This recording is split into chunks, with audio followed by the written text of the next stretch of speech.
En 2026, une simple facture envoyée par PDF, c'est fini. Si vos factures ne sont pas conformes, elles seront rejetées et passibles d'une amende. Alors, à quoi ressemble une facture conforme? Je vous explique tout ce que vous devez savoir pour éviter les mauvaises surprises.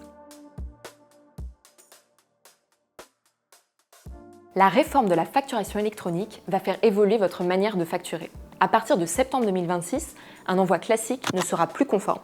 Vos factures devront respecter la norme européenne EN 16931, être structurées et surtout transiter par les nouvelles plateformes agréées et le portail public de facturation. Et pourquoi tout ça? Parce que cette réforme de l'État va permettre de vérifier la conformité fiscale en temps réel, d'automatiser la transmission aux clients et de sécuriser l'archivage. Mais quels formats sont conformes en 2026? On va regarder ça ensemble. En France, 3 formats de facturation électronique sont officiellement acceptés. FactureX, le format hybride, déjà adopté par Chorus Pro, c'est à la fois un PDF lisible par l'humain et un fichier XLM lisible par les machines. Parfait pour les TPE-PME, c'est le format le plus accessible et le plus connu.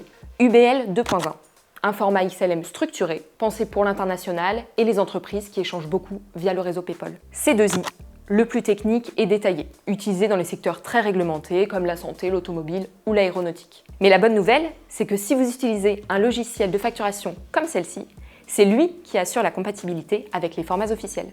Vous n'avez pas à connaître sur le bout des doigts ces éléments techniques. Utiliser le bon format, c'est bien. Y faire figurer toutes les mentions obligatoires, c'est encore mieux. Une facture conforme devra indiquer le numéro de facture, la date, l'identité de l'émetteur et du client, le montant hors taxe et TTC, mais aussi le numéro de sirène du client, l'adresse de livraison, si différente de l'adresse de facturation, la nature de l'opération, bien, service ou les deux, et la modalité de paiement de la TVA, au débit ou à l'encaissement. En mentionnant tous ces champs obligatoires, vous vous assurez une conformité fiscale. Une solution comme celle-ci vous indiquera les champs à remplir. Une fois émise, la facture doit être transmise via une plateforme agréée, contrôlée automatiquement, puis archivée en toute sécurité.